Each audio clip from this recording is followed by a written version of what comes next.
শুরুতেই আমরা দেখতে পাই একটা গ্রামে তুমুল যুদ্ধ চলছে, চারিদিকে আগুন আর গুলি বর্ষিত হচ্ছে। এর মধ্যেই একটা মেয়েকে দেখা যায় যে এক জায়গায় লুকিয়ে রয়েছে। দেখা যায় সে এই পরিস্থিতিতেই কোনো একজনকে কল করে, আর সেই লোকটি তখন তাকে জিজ্ঞেস করে, তুমি কি পেয়েছো সেই জিনিস? মেয়েটি জানায়, হ্যাঁ পেয়েছি, যা তার ব্যাগেই ছিল। তারা এখানে কিসের কথা বলছে তা তো আমরা পরবর্তীতেই জানতে পারবো। এরপরে লোকটি তাকে বলতে থাকে, ইস্তাদারের লোকেরা একটু পরেই চলে আসবে, তোমাকে যে করেই হোক ওখান থেকে পালিয়ে আসতে হবে। আর একটা কথা সবসময় মনে রাখবে যে বড় ভাইয়ের কাছে তুমি মেয়ের সমান, তাই কখনোই নিজেকে কম মনে করবে না। এই বলেই সে ফোন রেখে দেয়। আর ঠিক তখনই দেখা যায় কেউ একজন তার পেছনে চলে আসে, আর তাকে কেউ বলতে থাকে যে ওই মেয়েকে খুঁজে পেয়েছো, তাকে আমার জীবিত চাই। এরপরই দেখা যায় সে ওই মেয়েটির দিকে অ্যাটাক করতে যায়। তখনই সে বুদ্ধি করে সেদিকে মদের বোতল ছুড়ে দিয়ে আগুন জ্বালিয়ে দেয়, আর সেখান থেকে কোনো মতে পালিয়ে আসে। দৃশ্য পরিবর্তন হয়, আমরা তাকে একটা স্টেশনে দেখতে পাই। সে ওই গ্রাম থেকে পালিয়ে অন্য শহরে এসে পৌঁছেছে, আর সেখানেই তাকে সেই লোকটি রিসিভ করতে আসে। এখানে আমরা এই লোকের নাম জানতে পারি, তার নাম প্রকাশ। মেয়েটি তখন প্রকাশকে জিজ্ঞেস করে, তুমি আমাকে এখানে ডাকলে কেন? প্রকাশ জানায়, আমাকে এটা বলা হয়েছে যে তোমার এখানে থাকা দরকার, তাই তোমাকে ডেকেছি। মেয়েটা তখন জিজ্ঞেস করে, কেন, কোনো প্রবলেম আছে কি? প্রকাশ বলে, আমি সেটা জানি না, সেই তোমাকে এক্সপ্লেইন করবে। এখানে কার কথা বলা হচ্ছে সেটা আমরা পরবর্তীতে জানতে পারবো। এরপরই মেয়েটি খেয়াল করে প্রকাশের গাড়ির ড্রাইভারের দিকে, আর এরপর প্রকাশকে জিজ্ঞেস করে সে কে। প্রকাশ জানায়, এখানকারই লোকাল, আমার ভাইয়ের মতো, টেনশনের কিছু নেই, বিশ্বাস করতে পারো। এরপরই তারা গাড়িতে উঠে একটা জায়গার উদ্দেশ্যে রওনা দেয়। তখনই আমরা একজন বয়স্ক লোককে দেখতে পাই। একেই হয়তো প্রকাশ বড় ভাই বলেছিল। লোকটি তখন মেয়েটাকে বলতে থাকে, তুমি তো এখনো সেই আগের মতোই আছো। লোকটিকে দেখেই বোঝা যায় সেই মেয়েটিকে কতটা স্নেহ করে, আর মেয়েটিও লোকটিকে যথেষ্ট শ্রদ্ধা করে। এখানেই মেয়েটির নতুন সব পরিচয় তৈরি করা হয়। তখনই সে একটি বই দেখতে পায়, যেই বইয়ের নাম দে লিভ অ্যামং আস। সেই বইটি দেখেই ওই বৃদ্ধ লোকটিকে জিজ্ঞেস করে যে এটা কি। লোকটি জানায়, বইটা আমি তোমার জন্য কিনেছি, পড়ে দেখো। প্রকাশ বলে, এরকম কত বই এখানে যায় আসে, এটা আর নতুন কি? মেয়েটি তাতে পাত্তা না দিয়ে বইয়ের লেখকের নাম পড়তে থাকে, আর জিজ্ঞেস করে এই জোসেফ ডোমিনিককে। বৃদ্ধ লোকটি জানায়, এটা তার ছদ্মনাম, তবে এই বই পড়ে তুমি অনেক কিছু জানতে পারবে, তোমার অনেক কাজেও লাগবে। এরপরই সে মেয়েটিকে তার সব ডকুমেন্টস দিয়ে দেয়, আর তাকে জানায়, এর পরের বার হয়তো আমি আর থাকবো না, তবে আমার ছেলে থাকবে, সে সবকিছু জানে, সেই তোমাকে হেল্প করবে। এই কথা শুনে মেয়েটি তাকে জড়িয়ে ধরে, আর সেখান থেকে রওনা দেয় তার জন্য ঠিক করা থাকার জায়গার উদ্দেশ্যে। গাড়ি থেকে নামার সময় প্রকাশ তাকে বলতে থাকে, তোমাকে এখানে থাকতে হবে, তবে তোমার পরিচয় গোপন করে, নিজের পাওয়ার লুকিয়ে, আর বাকি সবকিছু কুমার সামলে নিবে। এই বলে সে সেখান থেকে চলে যায়। এখানেই আমরা জানতে পারি যে মেয়েটা ছিল কিছু অলৌকিক শক্তির অধিকারী, যা দ্বারা সেই পৃথিবীর সাহায্য করতে পারবে, কিন্তু তাকে তার এই পাওয়ার লুকিয়ে রাখতে হবে। এরপরে মেয়েটি চলে আসে তার নতুন বাড়িতে। সব জায়গায় ধুলো পড়া ছিল, তাই সে নিজেই সবকিছু পরিষ্কার করতে শুরু করে। এই ঘরের মধ্যেই আরেকটা গোপন ঘর ছিল, সেখানেই সে অনেক পুরাতন আর গুরুত্বপূর্ণ কিছু খুঁজে পায়, যেগুলো সে খুঁটিয়ে খুঁটিয়ে দেখছিল। এরপরই হঠাৎ করে জানালার সামনে এসে দাঁড়ালে সে তার বাড়ির অপোজিটেই আরেকটা ছেলেকে দাঁড়িয়ে থাকতে দেখতে পায়। ছেলেটা তার দিকে একেবারে মুগ্ধ হয়ে তাকিয়েছিল। দুজন দুজনের দিকে বেশ কিছুক্ষণ তাকিয়ে থাকে। এরপরে মেয়েটি পর্দা টেনে ভেতরে চলে যায়। ছেলেটিও তখন তার ঘরের ভেতর আসে। দেখা যায় সেখানে তো তারা ফ্রেন্ডরা মিলে পার্টি করছিল। সেই সময় কলিং বেল বেজে ওঠে। ছেলেটা গিয়ে দরজা খুলতেই দেখে সেখানে তার এক্স গার্লফ্রেন্ড তার নিউ বয়ফ্রেন্ডকে নিয়ে হাজির হয়েছে, আর এখন সে তাকে তার দেওয়া সেই বিড়ালটা ফিরিয়ে দিতে এসেছে, কারণ তার বয়ফ্রেন্ডের বিড়ালে অ্যালার্জি। এখানে আমরা এই ছেলেটার নাম জানতে পারি। এই ছেলের নাম হলো সানি। সানি তখন বলতে থাকে, আমি আমার গিফট দেওয়া জিনিস ফেরত নিই না, তাছাড়া আমার ফ্রেন্ড ভেনুরও বিড়ালে অ্যালার্জি আছে। তখন মেয়েটা বলতে থাকে, হ্যাঁ এই ভেনু, ওর জন্যই তো আমাদের ব্রেকআপ হলো। তারপর সে সানিকে অনেক কথা শোনাতে থাকে। তখন সানি না পেরে বলে, ঠিক আছে ঠিক আছে, বিড়াল আমি রেখে দিচ্ছি,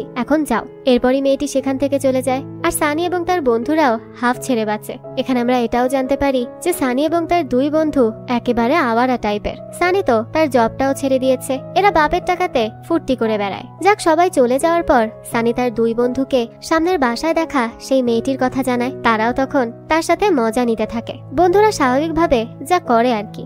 এরপরই দেখানো হয় তারা প্রত্যেক দিনের মতো বাইরে চলে যায় নাইট পার্টি করতে। আর ওদিকে তখন আমরা সেই মেয়েটিকে দেখতে পাই। সে এসেছিল একটা পার্ট টাইম জবের খোঁজে, আর সে জানায় সে নাইট শিফটে প্রেফার করে। তখন সেই রেস্টুরেন্টের মালিকও তাকে নাইট শিফটে কাজ করার জন্য অনুমতি দিয়ে দেয়। এরপরই দেখা যায় মেয়েটা একটা জায়গায় চলে আসে। রোল করা কিছু টাকা দিয়ে সে একটা ছেলের কাছ থেকে কয়েক বান্ডিল টাকা নেয়। তখন ছেলেটা তাকে জিজ্ঞেস করে, তুমি আমাকে চিনতে পেরেছো? মেয়েটা তখন বলে, তুমি সেমিনার থেকে পালিয়ে এসেছো তাই না? ছেলেটা বলে, হ্যাঁ, আমার এখানেই ভালো লাগে। এখান থেকে দৃশ্য চলে যায় একটা রেস্টুরেন্টে, যেখানে সানি আর তার বন্ধুরা বসে খাওয়া দাওয়া করছিল। সেই সময় সেই রেস্টুরেন্টে সেই মেয়ের এন্ট্রি হয়। তাকে দেখার সাথে সাথে সানি তার ফ্রেন্ডদেরকে বলতে থাকে, ওই যে এটাই সেই মেয়ে। এরপর থেকে দেখা যায় সানি প্রায় দিনই ওই মেয়েটাকে ফলো করত, মেয়েটা কখন কি করছে এই সব কিছু দেখতো।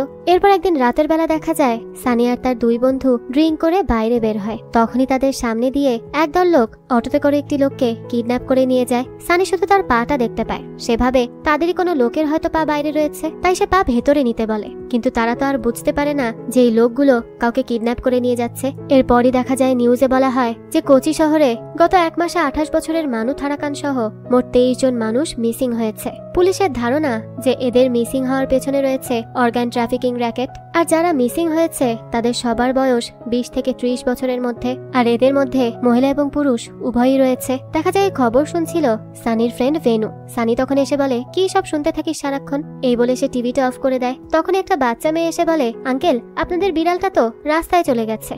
সানি তখন সেই বাচ্চা মেয়েটির সাথেই তার বিড়াল খুঁজতে বেরিয়ে পড়ে। সে যখন তার বিড়ালটিকে নিয়ে রাস্তা পার হচ্ছিল, ঠিক তখন একটি গাড়ি তার দিকে ছুটে আসতে থাকে। এটা দেখেই সানি ভয় পেয়ে যায়। তার অ্যাক্সিডেন্ট হতেই যাবে তার আগেই কেউ একজন এসে তাকে ধাক্কা দিয়ে সরিয়ে দেয়। সে সময় সবাই এসে সানির কথা জিজ্ঞেস করতে থাকে যে সে ঠিক আছে কিনা। সানি তো কিছুই বুঝে উঠতে পারছিল না। তখনই তার মনে পড়ে তাকে আজ বাঁচিয়ে দিয়েছে সেই মেয়েটা, যে তার বাড়ির অপোজিটের বাড়িতে থাকে। এই কথা মনে পড়ায় সানি অনেক বেশি অবাক হয়ে যায়, কিন্তু সে কাউকে কিছুই বলে না। দৃশ্য চলে যায় একটা নির্জন রাস্তায়। একটা মেয়ে তার বয়ফ্রেন্ডের সাথে কথা বলতে বলতে একা একাই হাঁটছিল। তাদের দুজনের আজ দেখা করার কথা, কিন্তু তখনই দেখা যায় সেই 3 জন গুন্ডাকে, যারা অর্গান ট্রাফিকিং এর সাথে জড়িত। তারা এবার এই মেয়েটির পিছু করতে থাকে তাকে কিডন্যাপ করার জন্য। কিন্তু মেয়েটা দৌড়াতে দৌড়াতে হঠাৎ এসে পড়ে একটা পুলিশের গাড়ির সামনে। তখনই সে স্বস্তির নিঃশ্বাস ফেলে। দেখা যায় সেখান থেকে বেরিয়ে আসে নাচিয়াপ্পা নামের একজন পুলিশ অফিসার। আর তাকে দেখে ওই গুন্ডাগুলো চিনতে পারে, তাই তারা সেখান থেকে চলে যায়। কিন্তু দেখা যায় এই নাচিয়াপ্পা মেয়েটিকে হেল্প করার বদলে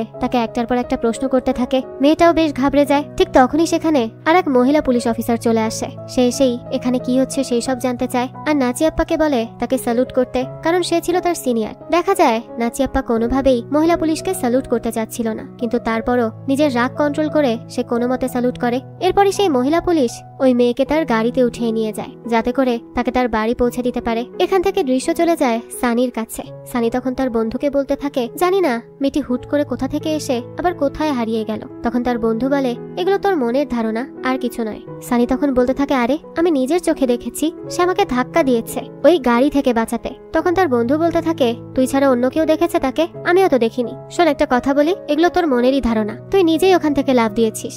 আর তখন হয়তো তোর সাবকনশিয়াস মাইন্ড ওই মেয়েটার কথা মনে করছিল, তাই তুই এসব ভুলভাল ভাবছিস। এরপর তার বন্ধু তার সাথে মজা করতে শুরু করে। সে বলে, তোর সাবকনশিয়াস মাইন্ড কিন্তু তোকে আরেকটা সিগন্যালও দিচ্ছে। তুই হয়তো মেয়েটাকে পছন্দ করে ফেলেছিস, তাই তোর উচিত মেয়েটার সাথে গিয়ে দেখা করা, মুভ অন করা। এটা শুনে সানি বলে, ধুর কি সব বলিস। তখন তার বন্ধু বলে, ভালো কথাই বলছি। ওই আমাদের বন্ধু নাইজিলি, ওই মেয়েকে ফাঁসানোর আগে তুই যে কথা বলে নেয়। সানিও তখন এটা নিয়ে চিন্তা করতে থাকে। এরপরে দৃশ্য চলে যায় সেই মেয়েটির কাছে। এখানেই আমরা এই মেয়েটির নাম জানতে পারি। তার নাম এখানে চান্দ্রা। সে তার নাইট শিফটের ডিউটি করছিল।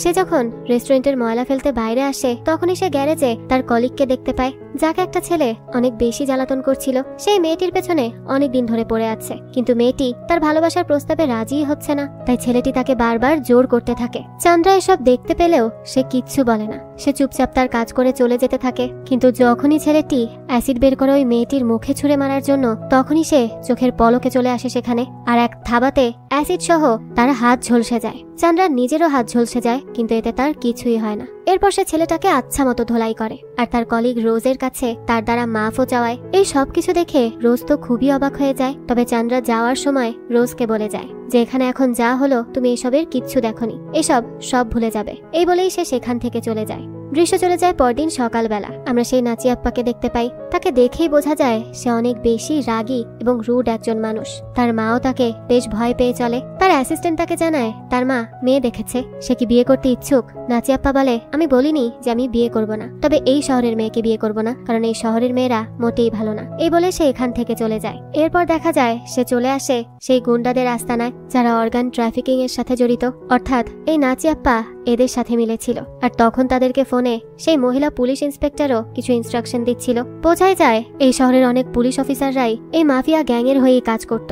সেই মহিলা পুলিশ অফিসারের সামনে আরো একজন ছিল, তবে তার চেহারা আমাদের দেখানো হয় না। এখানে আমরা সেই ছেলেটাকেও দেখতে পাই যে রোজকে ডিস্টার্ব করছিল। তার হাতের ব্যান্ডেজ দেখে নাচিয়াপ্পা জিজ্ঞেস করে এটা কিভাবে হলো। তখন ছেলেটা বাধ্য হয়ে বলে হাতে আঘাত লেগেছে, একটা মেয়ে মেরেছে। নাচিয়াপ্পা বলে একটা মেয়ে মেরেছে, লজ্জা করলো না তোর? এই বলে সে চলে যেতে নেয়। তখনই ছেলেটা চিৎকার করে বলতে থাকে কিসের লজ্জা? ওই মেয়ে কোনো সাধারণ মেয়ে না, আমাকে এমন ভাবে ধরেছিল কি আর বলবো, মেয়েটা অনেক বেশি শক্তিশালী। এই কথা শুনেই নাচিয়াপ্পা তাকে তার গাড়িতে উঠতে বলে, কারণ সে এখন সেই মেয়ের খোঁজে যাবে।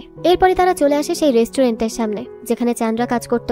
এখানে আমরা এই ছেলের নামও জানতে পারি, এই ছেলের নাম সুন্দর। সে তখন নাচিয়াপ্পাকে চান্দ্রাকে দেখিয়ে দেয়। নাচিয়াপ্পা চান্দ্রার দিকে তাকিয়ে থাকলে চান্দ্রা ঠিকই বুঝতে পারে যে কেউ তার দিকে তাকিয়ে আছে, তাই সেও তার দিকে চোখ তুলে তাকায়। তবে তখন চান্দ্রাকে একটু অসুস্থই মনে হয়, দেখা যায় তার চোখের নিচে কালি পড়ে গেছে। এরপরে সেদিন রাতের বেলা চান্দ্রা যখন বাইরে বের হয় আর অটোতে ওঠে, তখনই তার দেখা হয় সানির সাথে। সানি তখন খেয়াল করে চান্দ্রার হাত ঝলসে গেছে আর সে বেশ অসুস্থ। সে তখন চান্দ্রাকে একটু কমফোর্ট ফিল করানোর জন্য তার সাথে টুকটাক কথা বলতে থাকে। এরপরই তারা দুজন দুজনের সাথে পরিচিত হয় আর হ্যান্ডশেক করে। তখনই সানি বলে ওঠে কি ব্যাপার, তোমার হাত এত ঠান্ডা কেন? কথা শুনেই চান্দ্রা দ্রুত হাত সরিয়ে নেয়। এরপরই সানি তাকে বলে যে আগামী 25 নভেম্বর আমার এক ফ্রেন্ডের বার্থডে, আপনি যদি ফ্রি থাকেন তাহলে চলে আসতে পারেন, আমার ফ্ল্যাটে পার্টি হবে। তখন চান্দ্রা বলে আচ্ছা ঠিক আছে, দেখি কি করা যায়। এখান থেকে দৃশ্য চলে আসে নাইজিলির বার্থডে পার্টিতে। সে তখন সানিকে তার সেই ক্রাশের কথা জিজ্ঞেস করছিল, অর্থাৎ চান্দ্রার কথা। সানি তখন বলে সে আসলে দূর থেকে দেখতে সুন্দর, সামনাসামনি অতটাও সুন্দর না, তাছাড়া তার গা থেকে তো স্মেলও আসছিল।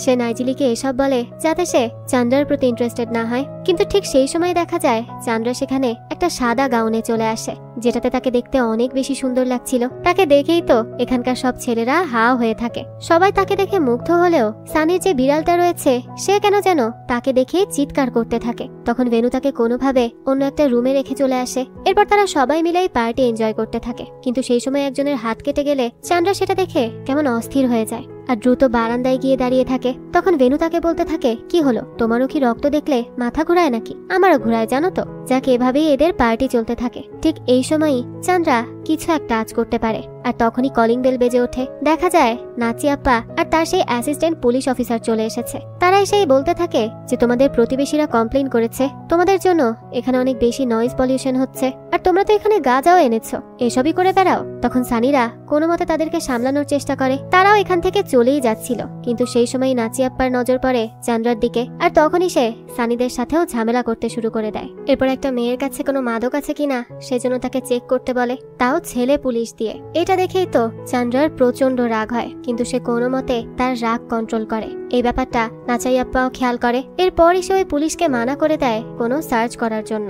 আর যাওয়ার সময় সে চান্দ্রার নামও শুনতে চায়। চান্দ্রা তখন তাকে তার নাম জানায়। এরপরই সে সেখান থেকে চলে যায়। এরপরই তাদের পার্টি শেষ হয় আর পার্টি শেষে চান্দ্রা তার বাসায় ফিরতে থাকে। তখন নাইজিলিও তার সাথে সাথে যায়। সানি শেষ নাইজিলিকে চান্দ্রার বাসার ভেতরে যেতে দেখেছিল। এরপরই দৃশ্য চলে যায় পরদিন সকালে। সানির ঘুম ভাঙে নাইজিলির মার ফোনে। সে নাইজিলিকে কোথাও খুঁজে পাচ্ছিল না, তাই সানি এবার উঠে সোজা চলে যায় চান্দ্রার ফ্ল্যাটের সামনে। আর অনেকবার নক করার পরও চান্দ্রা তার দরজা খোলে না, তাই সানি সেখান থেকে চলে আসতে নেয়। তখনই সে খেয়াল করে একটা লোক তাকে কিছু একটা দিতে এসেছে। আর তখন চান্দ্রা ঠিকই দরজা খুলে তাকে ভেতরে নিয়ে যায়। সেই সময় সে কুমারকেও খেয়াল করে আর তখন তার মনে পড়ে এই কুমারকে সে অনেকবারই দেখেছে। সে প্রত্যেকবারই চান্দ্রাকে কিছু একটা দিত।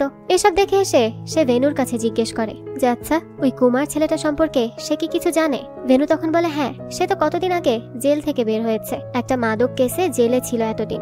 এইসব শুনে সানি একটু চিন্তায় পড়ে যায়। এরপরই তার চোখে পড়ে সেই অর্গান ট্রাফিকিং নিয়ে করা একটা নিউজের উপর, যেটা গত রাতে চান্দ্রাও দেখছিল। দেখতে দেখতে রাত হয়ে যায়। সানি আর ভেনু মিলে টিভি দেখছিল। তখনই সেখানে চান্দ্রা আসে আর সানিকে ডেকে বলে দেখো আম সরি, সকালে তুমি ডেকেছিলে আমি দরজা খুলিনি, কারণ আমার মেজাজ গরম হয়ে গিয়েছিল। কেউ ঘুমে থেকে জাগিয়ে দিলে আমার একটু রাগ হয়ে যায়, আর সে কারণে আম সরি। সানি তখন বলে আমি আসলে নাইজিলকে খুঁজতে এসেছিলাম, ঠিক আছে ব্যাপার না। চান্দ্রা জানায় নাইজিলি তো আমার সাথে ছিলই না। কথা শুনে সানি একটু অবাকই হয়। এরপরই সে যখন তার জুতোর দিকে তাকায় তখনই সে দেখতে পায় তার জুতোতে রক্ত লেগে আছে, কিন্তু তারপরও সে কিছুই বলে না। তবে তার কেমন একটা সন্দেহ হয় তাকে। তার মনে হয় চান্দ্রা এবং তার সাথের লোকজন হয়তো অর্গ্যান মাফিয়ার সাথে জড়িত। তাই সে ভেনুকে বলে যে সে এখন চান্দ্রার পিছু নিবে। আর ভেনু যেন এই সুযোগে চান্দ্রার ঘরটা ভালো করে সার্চ করে দেখে সেখানেই নাইজেলিকে পাওয়া যায় কিনা, কারণ তার ধারণা নাইজেলি এখনো সেখানেই রয়েছে। ভেনু এসবে বিশ্বাস করতে না চাইলেও সেই কাজ করতে রাজি হয়ে যায় তার বন্ধুর খাতিরে। এরপরই সানি চলে যায় চান্দ্রার পিছু করতে। আর এদিকে ভেনু চান্দ্রার ফ্ল্যাটে যাবে তার আগেই সেখানে পুলিশের গাড়ি এসে নাইজেলকে নামিয়ে দিয়ে যায়। এটা দেখে ভেনু খুবই অবাক হয় আর জিজ্ঞেস করে তুই এখানে? বলে যে হ্যাঁ ভাই, কালকে চান্দ্রার বাড়ি থেকে বের হওয়ার পরই পুলিশের সাথে ধাক্কা লাগে আর তখনই আমার পকেটে তারা গাঁজা খুঁজে পায়, এ কারণেই আমাকে ধরে নিয়ে গিয়েছিল। এরপরই দৃশ্য চলে যায় চান্দ্রার কাছে। দেখা যায় সেই অটোটা নিয়ে সুন্দর তার আরো কয়েকজন লোককে নিয়ে চলে আসে এবারেই চান্দ্রাকে কিডন্যাপ করার জন্য। চান্দ্রা ওই অটোর পাশ দিয়ে যাওয়ার সময়ই সুন্দর তার গায়ে একটা অজ্ঞান হওয়ার ইঞ্জেকশন দিয়ে দেয়। চান্দ্রা সেটা নিজ হাতে টেনে বের করে ফেলে। এরপর তারা সবাই মিলে চান্দ্রাকে অটোতে উঠানোর চেষ্টা করে, কিন্তু তার শক্তির কাছে তারা পেরেই উঠছিল না। অটোর হ্যান্ডেলই উল্টো বাঁকা হয়ে যায়। এটা দেখে তারা খুবই অবাক হয়। এর মধ্যেই সেখানে সানি চলে আসে আর চান্দ্রার এই অবস্থা দেখে সে চান্দ্রাকে বাঁচানোর জন্য ছুটে যায়, কিন্তু তার আগে কোনোভাবে সুন্দর চান্দ্রাকে অটোর মধ্যে চাপিয়ে সেখান থেকে কেটে পড়ে। সানিও তখন তাকে সাহায্য করার জন্য তার পেছন পেছন ছুটতে থাকে। এদিকে আমরা একটা বয়স্ক লোক আর একটা বাচ্চা মেয়েকে দেখতে পাই। বাচ্চা মেয়েটা লোকটার কাছে গল্প শুনতে চায়, ইয়াকশিনীদের গল্প, অর্থাৎ রাক্ষসী পরী বা ভ্যাম্পায়ারের গল্প। লোকটাও তখন তাকে একটা গল্প বলতে থাকে। আজ থেকে প্রায় 1000 বছর আগের কথা। তখন এই শহর এক বিশাল জঙ্গল ছিল। তখন এখানে রাজাই রাজ্য শাসন করত। তার কাছে এক বিশাল মহল ছিল আর সেই মহলের পাশেই ছিল একটা মন্দির। সেই রাজা ছিল মা কালীর বিশাল ভক্ত আর সেই রাজা প্রত্যেক দিন মা কালীর পুজো করত। সেই জঙ্গলেই একটা ছোট্ট মেয়ে ছিল যার চোখ ছিল উজ্জ্বল। আর এই গল্পটা সেই ছোট্ট বাচ্চা মেয়েটিরই। তখনই আমাদেরকে সেই বাচ্চা মেয়েটিকে দেখানো হয় আর তার বাবা মাকেও দেখানো হয়। তারা সবাই বেশ সুখেই বসবাস করত। পাহাড়ি ঝর্ণা, প্রকৃতি, এই সব কিছুর মধ্যে তাদের জীবন বেশ সুখেই কাটছিল। রাজা যখন সবসময় পুজো করত মন্দিরে, তখন সেই বাচ্চা মেয়েটি এবং তার বন্ধুরা সবাই দূর থেকে তার পুজো করা দেখত, কারণ তাদের মন্দিরে যাওয়ার অনুমতি ছিল না, কারণ তারা ছিল একটু নিচু জাতের। শুধুমাত্র রাজ পরিবার এবং কিছু বড় লোকেরাই ওই মন্দিরে পুজো দিতে পারত। একদিন ওই বাচ্চা মেয়েটি এবং তার বন্ধুরা মিলে লুকিয়ে লুকিয়ে সেই মন্দিরে প্রবেশ করে। সেখানেই সে ঘুঙরুর একটি ছোট্ট টুকরো পায়। সেটা যখন সে দেখছিল, তখনই সেখানের পণ্ডিত চলে আসায় তারা দৌড়ে পালায় আর সেই টুকরোটি নিয়ে তাদের দেবীর চরণে বেঁধে দেয়। আর এই ঘটনা যখন রাজা জানতে পারে, তখন রাজার প্রচন্ড রাগ হয় আর সে এতটাই রাগান্বিত হয়ে গিয়েছিল যে সে ওই গ্রামের মন্দিরেই আগুন লাগিয়ে দেয়, যেখানে ওই বাচ্চা মেয়ে সহ এলাকার অনেকেই পুজো করত। তখন দেখা যায় আগুনের শিখা থেকে বাঁচতে দৌড়ে পালাতে শুরু করে। রাজা ওই বাচ্চা মেয়েটির গ্রামের সবাইকে মেরে ফেলতে মরিয়া হয়ে ওঠে। গ্রামের প্রত্যেকে তখন নিজেদের প্রাণ বাঁচিয়ে পালাতে থাকে। তারা সবাই এসে আশ্রয় নেয় একটা গুহার ভেতরে, কিন্তু এই গুহার ভেতরেই এমন কিছু ছিল যা ওই বাচ্চা মেয়েটিরই চোখে পড়ে। সে অনেক পুরনো একটি মূর্তি খুঁজে পায়, তবে সেই মূর্তির মাথা কাটা ছিল, যেটা নিচেই পড়েছিল। মূর্তিটি দেখে মনে হচ্ছিল এটা কোনো নারী মূর্তি। বাচ্চা মেয়েটি তখন অবাক হয়ে দেখতে থাকে। সেখানেই ছিল কোনো অলৌকিক শক্তি। হঠাৎই বাচ্চা মেয়েটিকে অনেক বাদুর এসে ঘিরে ধরে আর সেই বাদুরের কামড়ে সে সেখানেই অজ্ঞান হয়ে যায়। আর ওদিকে দেখা যায় রাজা ঠিকই তার মা বাবা এবং পুরো গ্রামবাসীকে ধরে ফেলে আর তাদেরকে জোর করে এই গুহা থেকে নিয়ে যায়। তখনই দেখা যায় ওই বাচ্চা মেয়েটির একটি কালো কুকুর ছিল, যে তাকে খুঁজতে খুঁজতে তার কাছ পর্যন্ত গিয়ে পৌঁছায়। এরপরই মেয়েটির জ্ঞান ফিরে আসে আর সে ওই গুহা থেকে বেরিয়ে আসে, কিন্তু তখন তার মধ্যে এক অদ্ভুত পরিবর্তন লক্ষ্য করা যায়। তার সাথে যে কি হয়েছে সেটা সে নিজেও বুঝতে পারছিল না। লোকটি যে পুরাতন গল্প বলছিল, এখান থেকেই দৃশ্য চলে আসে বর্তমানে। আমাদের তখন চান্দ্রাকে দেখানো হয় যে অজ্ঞান হয়ে পড়েছিল আর সুন্দর তখন তার সামনে এসে তার সাথে উল্টো পাল্টা কিছু করার চিন্তা করতে থাকে। ঠিক তখনই দেখা যায় তার পাশে দুটো কুকুর এসে একভাবে চিৎকার করতে থাকে। এখান থেকে দৃশ্য চলে যায় আবারও অতীতে। দেখা যায় রাজা সবাইকে বেঁধে রেখেছে, তাদের মধ্যে দুইজনকে তো মেরে সে গাছেও ঝুলিয়ে দিয়েছে। এই সব কিছু দেখে সবাই প্রচন্ড ভয় পেয়ে যায়। ঠিক সেই সময়ই সেই বাচ্চা মেয়েটি চলে আসে সেখানে। দৃশ্য আবারও আসে বর্তমানে। আচ্ছা, এখানে বলে দেই যে কিছুক্ষণ এই গল্পে অতীত এবং বর্তমান একই সাথে দেখানো হবে, তাই দয়া করে কেউ কনফিউজড হয়ে যাবেন না। দেখা যায় কুকুর বেশি চিৎকার করতে থাকলে সুন্দর গিয়ে একটা কুকুরকে সেখানেই মেরে দেয়। ঠিক তখনই চন্দ্রার হুঁশ ফিরে আসে। তখন দেখা যায় অতীতে সেই বাচ্চা মেয়েটিকে তার মা বারবার এখান থেকে চলে যেতে বলে, কিন্তু সে কোনোভাবেই সেখান থেকে যাচ্ছিল না। সেই সময় রাজা তার চোখের সামনে তার বাবাকে মেরে ফেললে সে জোরে জোরে চিৎকার করতে থাকে। তখন দুজন প্রহরী তাকে সেখান থেকে সরানোর চেষ্টা করলেও তারা কোনোভাবে পারে না। বাচ্চা মেয়েটি তাদেরকে নিয়েই সামনে এগিয়ে যাচ্ছিল। আর ঠিক তখনই তার পেছন থেকে কেউ এসে তার গায়ে বর্ষা ঢুকিয়ে দেয়। সে সাথে সাথে সেখানে পড়ে যায়। মেয়ের এই মৃত্যু দেখে তার মা যেন এক মুহূর্তের জন্য স্তব্ধ হয়ে যায়। এরপরই সে চিৎকার করে কাঁদতে থাকে। দৃশ্য চলে আসে আবারও চন্দ্রার কাছে। বর্তমানে দেখা যায় সুন্দর তাকে আরো অনেক কিছু বলতে থাকলে হঠাৎ করেই তার চোখের রং পরিবর্তন হয়ে যায়, আর মুহূর্তেই বেরিয়ে আসে তার ভয়ঙ্কর দুটো দাঁত। তার এক কামড়ে সুন্দর সেখানেই মারা যায়। তখন অতীতেও দেখানো হয় সেই বাচ্চা মেয়েটি আবারও জীবিত হয়ে ওঠে আর তার সামনে থাকা লোকের উপর হামলে পড়ে আর তার ঘাড়ে ফুটিয়ে দেয় তার 20 দাঁত। সে যেন এক ভয়ঙ্কর রাক্ষসে পরিণত হয়েছে। গ্রামের সবাই তখন তার দিকে অদ্ভুত ভাবে তাকিয়ে থাকে। কেউ তাকে রাক্ষস মনে করে, আবার কেউ মনে করে সে দেবী কালীরই আর এক রূপ, যে তাদের সবাইকে এই অত্যাচারী রাজার হাত থেকে রক্ষা করতে এসেছে। সেখানে একের পর এক রাজার লোকেদের মারতে শুরু করে। এসব দেখে তখন রাজাও হকচকিয়ে যায়। তাই সে এবার এই মেয়েকে থামাতে তার মাকেই মেরে ফেলে। আর এই দৃশ্য দেখে বাচ্চা মেয়েটি হয়ে যায় আরো হিংস্র।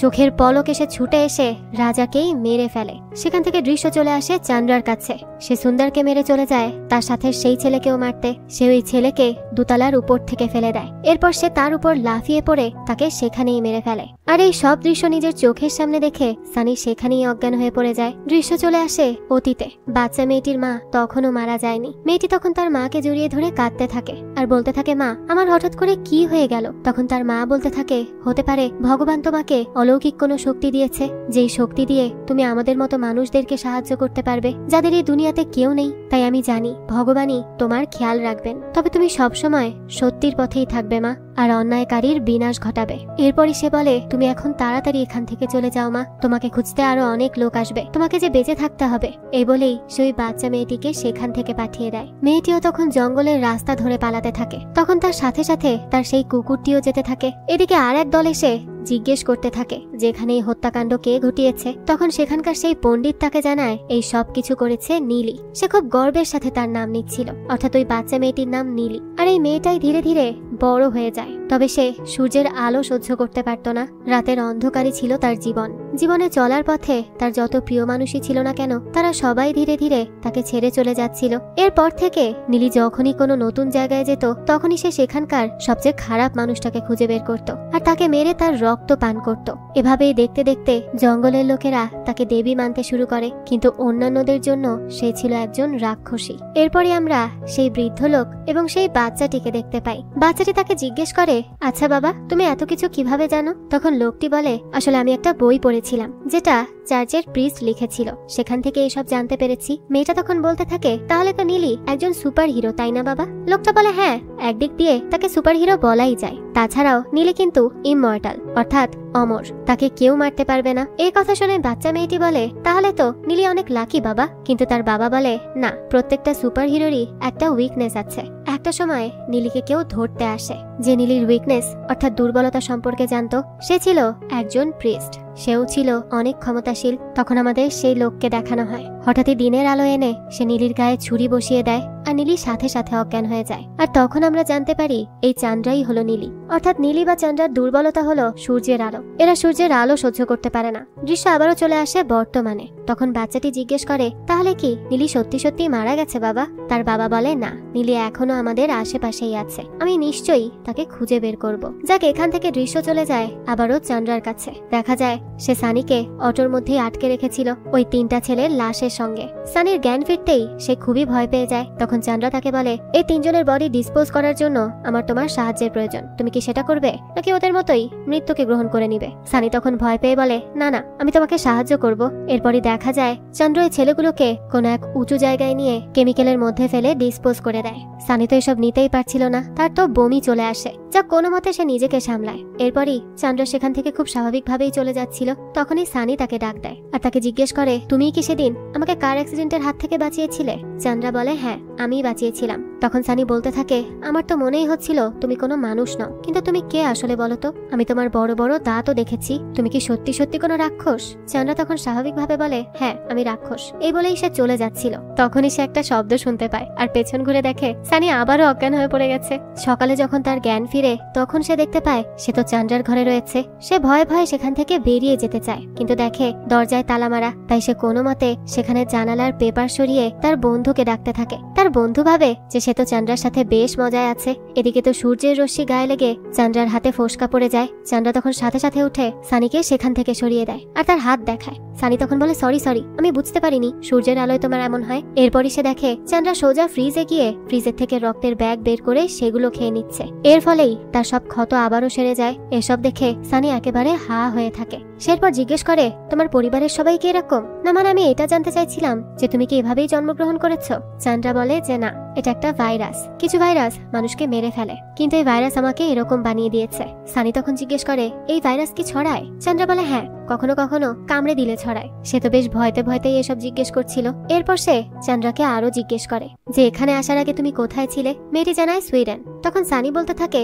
সেটা তো অনেক ভালো জায়গা, সেখান থেকে কেন চলে আসলে? মেয়েটি তখন বলে, আমি এক জায়গায় 20 বছরের বেশি থাকতে পারি না। যে কোনো একটা ঝামেলা চলে আসে আর আমার সেখান থেকে চলে আসতে হয়। যুগ যুগ ধরে এমনই হয়ে আসছে। এই কথা শুনে সানি অবাক হয়ে যায়, বলে কি যুগ যুগ ধরে? তখন সে জিজ্ঞেস করে, তাহলে তোমার বয়স কত? চান্দ্রা উত্তর দেয়, অনেক বেশি। সানি বলে, দেখে তো মনে হয় না। এই কথা শুনে চান্দ্রা তখন তাকে থ্যাঙ্কস জানায়। সানি তখন কি বলবে কিছুই বুঝে উঠতে পারে না। সে শুধু বলে, আমার এখন বাড়ি চলে যাওয়া উচিত। এই বলে সে যখনই দরজার দিক ফেরে তখনই সে তার সামনে চান্দ্রাকে দেখে খুবই ভয় পেয়ে যায়, কারণ চান্দ্রা তো মুহূর্তের মধ্যে এদিক থেকে সেদিকে চলে যেতে পারত। এসব দেখে বেচারার তো অবস্থাই খারাপ হয়ে যায়। সেই সময় চান্দ্রা তাকে জিজ্ঞেস করে, তুমি আমাকে ফলো কেন করছিলে? ছেলেটা বলে, তোমাকে ওরা ধরে নিয়ে যাচ্ছিল, তাই ভাবলাম তোমাকে সেভ করতে যাই, কিন্তু পরে মনে হলো এর কোনো দরকারই ছিল না। বেচারার তো এসব বলতে বলতে ঘাম ছুটে যাচ্ছিল। ঠিক তখনই দরজায় কেউ নক করে আর দেখা যায় ভেনু এসেছে। সানির ফোন অফ থাকায় তার বাবা ভেনুকে কল করেছিল, আর ভেনুতে এসে ভাবতে থাকে না জানি তাদের মধ্যে কি কি হয়েছে। সেই সময় আবার ভেনু একটা বইয়ের ভেতর থেকে একটা ছবি খুঁজে পায়। সেটা নিয়ে দেখতে গেলেই চান্দ্রার সাথে সাথে সেটা নিয়ে নেয়। এই ছবিকার তা তো আমরা পরবর্তীতেই জানতে পারবো। যাক, সানি তখন কোনো মতে তার বাবার সাথে কথা সেরে সেখান থেকে বেরিয়ে যেতে নেয়, কিন্তু সেই সময়ই চান্দ্রা তাকে টেনে ধরে। ভেনু তো তখনও অন্য কিছু ভাবতে থাকে, কিন্তু চান্দ্রা তখন সানিকে বলে, দেখো সানি, আমি তোমাকে বিশ্বাস করি, আর আমার বিশ্বাস তুমি কাউকে কিচ্ছু বলবে না। তখন সানি বলে, কিন্তু আমার তো ভয় করছে। চান্দ্রা তখন তাকে এতটুকুই বলে, ঠিক আছে, ভয় করো শুধু আমাকে, এখন যাও। এ বলেই সে তাকে ছেড়ে দেয়। বাসা আসার পর সানি তো কোনোভাবেই স্থির হতে পারে না। ভেনু তখন বলতে থাকে, কি ব্যাপার, চান্দ্রার বাসা থেকে আসার পর দেখছি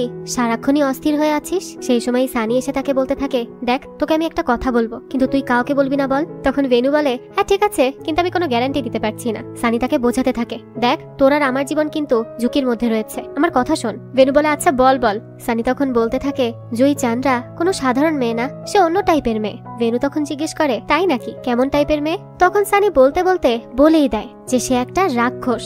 এতেও তো ভেনু মজাই করতে থাকে। সে বলতে থাকে, তাই নাকি, সে কি তোর রক্ত শুষে নিয়েছে? সানি তো তখন অস্থির হয়ে যায় আর বলতে থাকে, আরে বোকা, আমার কথা বিশ্বাস কর, সে সত্যি সত্যি একটা রাক্ষস। ভ্যাম্পায়ার চিনিস? ভ্যাম্পায়ার, ও হচ্ছে তাই। ওর দুটো বড় বড় দাঁতও আছে, আমি ওকে দেখেছি। ও 2টা মানুষের রক্ত শুষে খেয়ে ফেলেছে আমার সামনে। সেখানে আরো সবকিছু বলে যে সে কিভাবে ওই ছেলেগুলোকে মেরে একটা কেমিক্যালের মধ্যে ডিসপোজ করে দিয়েছে। আর সে আমাকে এটাও বলেছে, এই সব সত্যি যদি আমি কাউকে বলি তাহলে সে আমাকে মেরে ফেলবে, আর এই সত্য আমি যাকে বলবো সে তাকেও মেরে ফেলবে। এই কথা শুনেই তো ভেনু উঠে দাঁড়ায়। দুজনেরই তো ভয়ে অবস্থা খারাপ। সে বলতে থাকে, তুই আমাকে কেন বলতে গেলি? হ্যাঁ। তখন সানি বলতে থাকে, তুই তো জানিসই আমার পেটে কোনো কথা থাকে না, তাই তো বলে দিয়েছি, কিন্তু এখন কি করব? এই প্রশ্ন জিজ্ঞেস করাতেই উত্তর দেয় চান্দ্রা। সে বলতে থাকে, আমি বলছি কি করবে? তাকে দেখেই তো দুজনের অবস্থা খারাপ। চান্দ্রা তখন মুহূর্তের মধ্যেই এসে ভেনুর ঘাড় মোটকে তাকে ফেলে দেয় আর সানিকে বলে, খবরদার পালানোর চেষ্টা করবে না। সানি বলে, ঠিক আছে, কিন্তু তারপরেও সে একভাবে দৌড়াতে থাকে। দৌড়াতে দৌড়াতে একটা অন্ধকার গলির মাঝে এসে পড়ে। তখনই সে দেখতে পায় চান্দ্রা একদম আকাশে উঠছে। এইটা দেখে সে খুবই ভয় পেয়ে যায়। সেই সময় এক বয়স্ক ভিক্ষুক বলতে থাকে, এবার তো তোর খেল খতম। আর ঠিক সেই সময়ই চান্দ্রা এসে তার ঘাড়ে কামড়ে দেয়। সাথে সাথেই তার ঘুম ভেঙে যায়, অর্থাৎ এতক্ষণ সেই সবকিছু স্বপ্নে দেখছিল। আর তার ভয় পাওয়া দেখে ভেনুও ভয় পেয়ে যায় আর জিজ্ঞেস করে, কি রে, তোর আবার কি হলো? সানি তখন বলে, কই কিছু না তো। তার পেটে কোনো কথা না থাকলেও সে খুব ভালো করেই বুঝতে পেরে যায় যে চান্দ্রার এই কথা সে কাউকে বলতে পারবে না। এরপরই দৃশ্য চলে যায় সেই নাচি আপ্পার কাছে, যে ওই ছেলেগুলোর ডেথ স্পট ইনভেস্টিগেট করতে এসেছিল। সেখান থেকেই সে একটা লেন্স খুঁজে পায় আর সেটা তার কাছেই রেখে দেয়। দৃশ্য চলে যায় রাতের বেলা। চান্দ্রা সানিকে নিয়ে একটা জায়গায় এসেছিল কিছু একটা নিতে। সানি তখন অনেক ভয় পেতে থাকলে চান্দ্রা তাকে বলে, এত ভয় পেও না, আমি তোমার কিচ্ছু করব না, করলে তো আগেই করতে পারতাম। এই কথা শুনে সানি একটু শান্তি পায়। এরপরে দেখা যায় তারা হাঁটতে হাঁটতে সেই জায়গায় চলে আসে যেখানে এখনো 1000 বছর আগের সেই ছোট্ট মন্দিরটি রয়েছে, যেটা গাছের গুড়ির ভেতরে ছিল। জায়গাটা একসময় জঙ্গল থাকলেও এখন এই জায়গায় ঘন বসতি গড়ে উঠেছে। যাকে এখানে চান্দ্রা কুমারের সাথে দেখা করে তাকে বলে সে যেন এখন থেকে তার রেস্টুরেন্টে না যায়, তার দরকার হলে সেই আসবে। এর মধ্যেই আবার সানি মোবাইলে সার্চ করছিল যে কিভাবে রিয়েল ভ্যাম্পায়ারকে মারা যায়। সেই সময় আবার চান্দ্রা এসে সেটা দেখে ফেলে, কিন্তু সে তাকে কিছুই বলে না। সে শুধু তাকে এতটুকু জিজ্ঞেস করে যে তার ব্লাড গ্রুপ কি। সানি জানায় ও নেগেটিভ। চান্দ্রা বলতে থাকে এই ব্লাড গ্রুপ পাওয়া অনেক মুশকিল, তবে কুমার ঠিকই সংগ্রহ করে দিবে। তখনই সানি খেয়াল করে চান্দ্রা একটা বক্স নিয়ে যাচ্ছে যার মধ্যে ব্লাড ক্যারি করা হয়। সেখানেই সানি দেখতে পায় যে ওখানে ও নেগেটিভ ব্লাড গ্রুপ লেখা। তখন সে জিজ্ঞেস করে যে আচ্ছা তুমি কি শুধু ও নেগেটিভ ব্লাড গ্রুপই পান করো? চান্দ্রা জানায় হ্যাঁ, কারণ ও নেগেটিভ সবচেয়ে পিওরেস্ট ব্লাড গ্রুপ হয় আর টেস্টও ভালো। এসব কথা শুনে বেচারা সানি তো টেনশনেই পড়ে যায়। এর মধ্যেই দেখা যায় সানিকে ফলো করতে সেই নাচি আপ্পা আসে। তার সাথে সেদিনে সেই ছেলেটি ছিল যার কাছে সানি সেদিন হেল্প চেয়েছিল চান্দ্রাকে বাঁচানোর জন্য। আর ছেলেটি চান্দ্রাকে দেখেও চিনতে পেরে যায়। নাচি আপ্পা এবার ওই ছেলের স্টেটমেন্ট নিতে বলে, বাকিটা সে দেখছে। ওদিকে দেখা যায় খবরের কাগজে ওই 3টা ছেলের মৃত্যুর খবর ছাপা হয়েছিল। সেটা নিয়ে সানি টেনশনে পড়ে যায়, কারণ সেদিন তো চান্দ্রার সাথে সেও ছিল। চান্দ্রা তখন তাকে বলে যে বডি না পাওয়া পর্যন্ত কেস এগোবে না, তাই সে যেন চিন্তা না করে। এরপরই তারা বাইরে চলে গেলে দেখা যায় সেই নাচি আপ্পা লুকিয়ে লুকিয়ে চান্দ্রার ঘরে সার্চ করতে আসে। সেখানেই সে চান্দ্রার হারিয়ে যাওয়া সেই লেন্সের ফাঁকা বাক্সটা খুঁজে পায়। তারপর তার ফ্রিজে রাখা রক্তে ভরা ব্যাগগুলোও দেখতে পায়। এখান থেকে দৃশ্য চলে যায় চান্দ্রাদের কাছে। সানি তখন চান্দ্রার কাছে জিজ্ঞেস করে তার নাম কি আসলেই চান্দ্রা নাকি তার অন্য কোনো নাম রয়েছে। চান্দ্রা তখন জানায় তার নাম নীলি। এই কথা শুনে সানি তো আরো ঘাবড়ে যায়। এরপর সে বলতে থাকে এই নীলির জন্ম তো হাজার হাজার বছর আগে। এগুলো সে বইতে পড়েছে, আর সে তো জানতো এক প্রিস্ট তাকে মেরে ফেলেছিল। তখনই দৃশ্য চলে যায় অতীতে। দেখা যায় সেই প্রিস্ট তাকে নিয়ে গবেষণা চালিয়েছিল, আর সে তাকে মেরে ফেলেনি, তাকে আবারও জীবন দান করেছিল। জ্ঞান ফিরতেই নীলি অর্থাৎ চান্দ্রা অবাক হয়ে যায়। তখন সেই প্রিস্ট তাকে বলে তোমার ঘাবড়ানোর কোনো দরকার নেই, আমি তোমাকে মারতে চাইনি, সবাইকে শুধু এতটুকু বিশ্বাস করাতে চেয়েছি যে তুমি আমার কবজায় রয়েছো। সে এটাও বলে যে আমি তোমার সব শক্তি আর দুর্বলতা সম্পর্কে জানি। তুমি এরকম হয়েছো কারণ তোমার ব্লাডে এমন কিছু আছে যা মৃত্যুকেও মাত দিতে পারে। আর তুমি শুধু একা নও, পৃথিবীতে তোমার মতো আরো অনেকে আছে, তবে তারা সবাই ভালো নয়। তাদের এক একজনের মধ্যে এক একটা শক্তি রয়েছে, তবে কেউ কেউ আছে যারা তাদের সেই শক্তির অপব্যবহার করে। তাই আমার মতো সাধারণ একজন মানুষ কখনোই তাদেরকে ধরতে পারবে না। এজন্যই আমার তোমার সাহায্যের প্রয়োজন। দুজন রয়েছে যাদেরকে আমি ধরতে চাই, না হলে তারা মানুষের ক্ষতি করতে পারে। তখন চান্দ্রা জানতে চায় সেই দুজন কে। তখন ওই লোকটি বলে তাদের মধ্যে একজন হচ্ছে শয়তান, তবে তাকে ধরার আগে আমাদের একজনের সাথে সাক্ষাৎ করতে হবে, আর সেটা হলো আমাদের বড় ভাই। এখান থেকে দৃশ্য চলে আসে বর্তমানে। চান্দ্রা সানিকে জানায় আমরা ভালো বন্ধু ছিলাম তখন। সানি বলে আমি তো ভাবতাম এগুলো মিথ। চান্দ্রা তখন বলতে থাকে তোমরা যেগুলোকে মিথ ভাবো সেগুলো কিন্তু বাস্তবেও রয়েছে। দৃশ্য চলে যায় আবারও নাচি আপ্পার কাছে। সে চান্দ্রার ঘরের সেই গোপন কক্ষটি খুঁজে বের করে ফেলে। ঠিক তখনই দেখা যায় চান্দ্রা সেখানে এসে উপস্থিত হয়। তাদের মধ্যে তুমুল ফাইট চলতে থাকে। তার মাঝখানেই সানি চলে আসলে একটা গুলি সানির গায়ে লেগে যায়। এটা দেখেই চান্দ্রা নাচি আপ্পার কিছু করতে যাবে, তার আগেই সে জানালা দিয়ে লাফ দিয়ে নিচে পড়ে। সে কোনো মতে সেখান থেকে পালায়। এদিকে সানিকে নিয়ে তার বন্ধুরা এবং চান্দ্রা চলে আসে পুরাতন একটা ক্লিনিকে। চান্দ্রা এখানেই ভেনুকে সানির চিকিৎসা করতে বলে, যেহেতু ভেনু মেডিকেলের স্টুডেন্ট। কিন্তু ভেনু এখানে কিছুই করতে চাচ্ছিল না, সেখান থেকে চলে যেতে চাচ্ছিল। তবে অলরেডি ওই 3টা ছেলে খুনের পর সানি আর চান্দ্রার নামে অ্যারেস্ট ওয়ারেন্ট বেরিয়ে গিয়েছিল। চান্দ্রাকে তো সবাই টেরোরিস্ট বলছিল, তাই তাদের পক্ষে এখন অন্য জায়গায় যাওয়াটাও সম্ভব নয়। কিন্তু তারপরেও ভেনু না শুনলে চান্দ্রা তার আসল রূপে আসে। তাকে দেখেই তো নাইজেলি সাথে সাথে অজ্ঞান হয়ে যায়। এরপরই দেখা যায় চান্দ্রা প্রকাশের সাথে কথা বললে প্রকাশ তাকে তাড়াতাড়ি ওখান থেকে চলে আসতে বলে, নাহলে তার বিপদ হতে পারে। ওদিকে সেই ইন্সপেক্টর নাচি আপ্পাকে দেখানো হয়। সে অর্গান ট্রাফিকিং এর সাথে থাকলেও সে তো এখন সবার সামনে হিরো বলে পরিচিতি পাচ্ছিল। এটা দেখে চান্দ্রা অনেক রেগে যায়। ওদিকে যে অটোওয়ালা এদেরকে এই ক্লিনিকে নামিয়ে দিয়ে গিয়েছিল, সে খবরে চান্দ্রা আর সানির ছবি দেখে তাদেরকে চিনতে পেরে যায়। এই খবর ধীরে ধীরে চারিদিকে ছড়িয়ে পড়ে। যারা যারা চান্দ্রার সাথে ছিল তাদের কাছেও এই খবর চলে যায়। ওদিকে নাচি আপ্পাকে দেখা যায় সে এখন মানুষের হৃৎপিণ্ডের শব্দও শুনতে পাচ্ছিল। আর এইসব হতে পারে কারণ চান্দ্রা তাকে কামড়ে দিয়েছিল। এর মধ্যেই সেই মহিলা পুলিশ অফিসার আসে আর নাচি আপ্পাকে শাসিয়ে যায় যে যদি ওই দুজন ছেলে মেয়েকে খুঁজে পাওয়া যায় তাহলে তো তাদের সব ভান্ডা ফুটে যাবে, তাই তাদেরকে কিছু একটা করতে হবে। এই বলে সে সেখান থেকে চলে যায়। এরপর দেখা যায় নাচি আপ্পার এখন রক্তের প্রতি আকর্ষণ বেড়ে যায়। সে তো নিজের রক্তের গন্ধ শুকেও তার টেস্ট করতে যাচ্ছিল। তখনই সেখানে সেই লোকটা চলে আসে যে ওই বাচ্চা মেয়েটাকে নীলির কাহিনী শুনিয়েছিল। সে এসে বলতে থাকে মেয়েটা তোমার কি করেছে? কামড়ে দিয়েছে তাই না? ইনফেকশন ব্লাডে দ্রুত ছড়িয়ে পড়ছে। আর ওটা কোনো সাধারণ মেয়ে না, তুমি ভ্যাম্পায়ারের কথা তো শুনেছো, মেয়েটা তাই। এরা আমাদের মানুষের মধ্যেই থাকে, কিন্তু তাদেরকে ধরা যায় না। নাচিয়াপ্পা তাকে জিজ্ঞেস করে, আপনি এসব কিভাবে জানেন? লোকটা এর কোনো উত্তর না দিয়ে বলতে থাকে, এটা এক ধরনের ভাইরাস, কিন্তু এটা এখনো জানা যায়নি যে এটা কোন ভাইরাস। আমি তোমার ব্লাড স্যাম্পল নিচ্ছি, যদি দরকার হয় তাহলে আবারও দেখা হবে। এই বলে সে সেখান থেকে চলে যায়। এরপরই দৃশ্য চলে আসে সেই ক্লিনিকে। সানির জ্ঞান ফিরে আসলে চন্দ্রা সানিকে বলে যে আমাকে এখান থেকে চলে যেতে হবে, তবে তোমরা মিডিয়ার কাছে যাবে আর সব সত্যি কথা বলবে যে আমি ওদেরকে মেরেছি আর তোমাকে হেল্প করার জন্য বলেছি। সানি ওসবে পাত্তা না দিয়ে বলতে থাকে, আচ্ছা আচ্ছা, শুধু সানলাইট ছাড়া তোমার কি আর কোনো দুর্বলতা আছে? তখন চন্দ্রা বলে, হ্যাঁ, হৃদয়। আমার হৃদয় একবার বন্ধ হয়ে গেলে আমি মারা যাব। এরপর সানি জিজ্ঞেস করে, তুমি যদি আমাকে কামড়ে দাও আমি কি তোমার মতো হয়ে যাব? চন্দ্রা বলে, দেখো, সবাই এই ভাইরাস সহ্য করতে পারে না, অনেকে মারা যায়। আর যদি অনেক হেলদি বডি হয় তাহলে সে আমার মতো হয়ে যায়, তবে তোমার বডি এতটাও হেলদি নয়। ওদিকে তখন দেখা যায় নাচিয়াপ্পাও ধীরে ধীরে ভ্যাম্পায়ারে পরিণত হচ্ছে। দৃশ্য চলে আসে সকালবেলা। পুলিশের কিছু লোক সে ক্লিনিকের বাইরে চলে আসে। দুজন পুলিশ অফিসার এখানে এসেই সানিকে খুঁজে পেয়ে যায়, আর একজন চন্দ্রার মাথায় গুলি করে দেয়। কিন্তু এরপরই দেখা যায় এক জাদুকর এসে এই দুই পুলিশকেই ধাঁধার মধ্যে ফেলে তাদেরকে কাবু করে ফেলে। এরপরই চন্দ্রার মাথার থেকে গুলিটা বের করে দেয়, আর তাকে নীলি বলে ডাকলেই তার জ্ঞান ফিরে আসে। এরপরই সে তাদের সবাইকে নিয়ে আসে একটা গোপন জায়গায়। চন্দ্রা এরপর প্রকাশকেও নাচিয়াপ্পার সম্পর্কে জানায় যে সেও ধীরে ধীরে তার মতো হয়ে যাচ্ছে। প্রকাশ তখন বলে যে নাচিয়াপ্পা এখন অনেক শক্তিশালী, যেহেতু সে নতুন নতুন কনভার্ট হয়েছে তাই তার সানলাইটেও কোনো ক্ষতি হবে না, কিন্তু সে এখন নাচিয়াপ্পার সাথে পারবে না, তাই তাকে নতুন পরিচয় নিয়ে অন্য কোথাও চলে যেতে হবে। ততক্ষণ তারা যেন বেসমেন্টেই লুকিয়ে থাকে। তখনই সেই ছেলেটাকে দেখানো হয় যে এর আগেও চন্দ্রাকে হেল্প করেছে, সে তাদের সবাইকে থাকার জায়গা দেখিয়ে দেয়। এরপর চন্দ্রা সানিকে তার বয়ফ্রেন্ডের ছবি দেখায়, যে 1905 সালে তার ভালোবাসা ছিল, যে দেখতে অনেকটা সানির মতোই। তবে সেই সময়ও নাচিয়াপ্পার মতো এক খারাপ সোলজার এসে চন্দ্রাকে মেরে ফেলতে নেয়, আর তাকে বাঁচাতে গিয়েই তার বয়ফ্রেন্ড মারা যায়। এই সবকিছু শুনে সানির এবার ভয় কেটে গিয়ে তার প্রতি মায়া সৃষ্টি হয়। তখনই তাকে সেই ছেলেটা এসে ডাক দেয়, যে তাকে সবসময় সাহায্য করে। সে জানায় যে চন্দ্রা যে সুন্দরকে মেরেছে সে গ্যাংস্টার গাজেন্দারের ভাই, সে অনেক বেশি পাওয়ারফুল, সে ঠিক করেছে তোমাকে মেরেই ছাড়বে, তাই তোমার সাথে সাথে এই ছেলেগুলোও এখন বিপদে আছে। তবে আমি প্রকাশকে কল করেছি, সে আসবে বলেছে। এই বলেই ছেলেটা সেখান থেকে চলে যায়। এর মধ্যেই দেখা যায় পুরো পুলিশ ফোর্স এসে চন্দ্রাদেরকে চারিদিক থেকে ঘিরে ধরে। চন্দ্রা তখন নিজেই চলে যায় তাদের সাথে লড়াই করতে। চলতে থাকে তুমুল লড়াই, সে একাই সবাইকে কুপকাত করে দেয়। কিন্তু এরপরে আবার চলে আসে সেই গাজেন্দারের টিমের লোকজন, যারা সরাসরি অর্গান ট্রাফিকিং এর সাথে জড়িত। একদিকে তারা পুলিশের কাছ থেকে হেল্প চাইছে, আর অন্যদিকে চাইছে যেন তাদের পর্দা ফাঁস না হয়। এ কারণে তারাই চলে আসে চন্দ্রাদেরকে মারতে, কিন্তু চন্দ্রা তাদেরকেও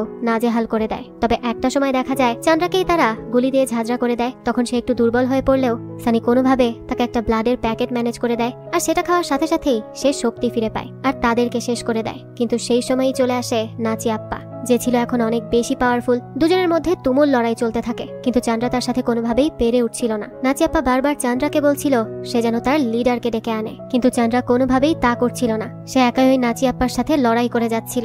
একটা সময় নাচিয়াপ্পা তাকে সূর্যের আলো দিয়ে নাজেহাল করে ফেললে সেই সময়ই সানি তাকে গুলি করতে করতে এগিয়ে আসে। অনেকগুলো গুলি করার পর সে সেখানে দুর্বল হয়ে পড়ে, কিন্তু কিছুক্ষণ পরই সে উঠে এসে তাদের উপর অ্যাটাক করতে যায়। কিন্তু সেই সময়ই চন্দ্রা তাকে এক স্পেশাল ছুরি দিয়ে সেখানেই ঘায়েল করে ফেলে। তবে এর মধ্যে বেচারা ভেনু আঘাত পেয়ে গিয়েছিল। এরপরই সেখানে প্রকাশ এসে নাচিয়াপ্পার বডিটাকে একটা জায়গায় বন্দি করে রাখে আর সেখান থেকে চলে যায়। এখন সময় ছিল সানি এবং চন্দ্রার বিদায় নেওয়ার। চন্দ্রা তো আগে থেকেই সানিকে ভালোবাসতো, আর এটা ছিল সানির পুনর্জন্ম। তাই তো প্রথম দিন সে সানিকে দেখে এক পলকে তাকিয়েছিল। তারা দুজন দুজনকে অনেক ভালোবাসতো, কিন্তু সানি জানে চন্দ্রা এখানে থাকতে পারবে না। তাই সে তার কাছে জিজ্ঞেস করে তার যদি কখনো চন্দ্রাকে দেখতে মন চায় তখন সে কি করবে। সে তো তাকে কলও করতে পারবে না, আর সে এখানে কয়দিন আছে।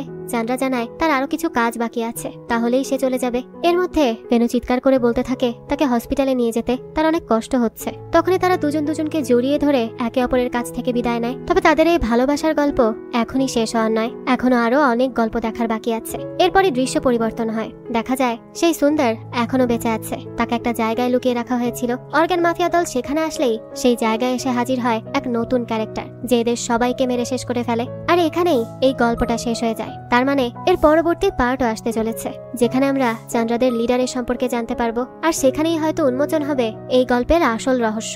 আর এর পরবর্তী পার্ট যখনই আসবে তখনই আমরা সেটা আপনাদের জন্য এক্সপ্লেইন করার চেষ্টা করব। যাক, এই তো ছিল আজকের গল্প। আজকের এই ভ্যাম্পায়ারের গল্পটা আপনাদের কাছে কেমন লেগেছে সেটা অবশ্যই আমাদেরকে কমেন্ট করে জানাবেন। যদি এতটুকু ভালো লেগে থাকে তাহলে একটি লাইক দিয়ে যাবেন।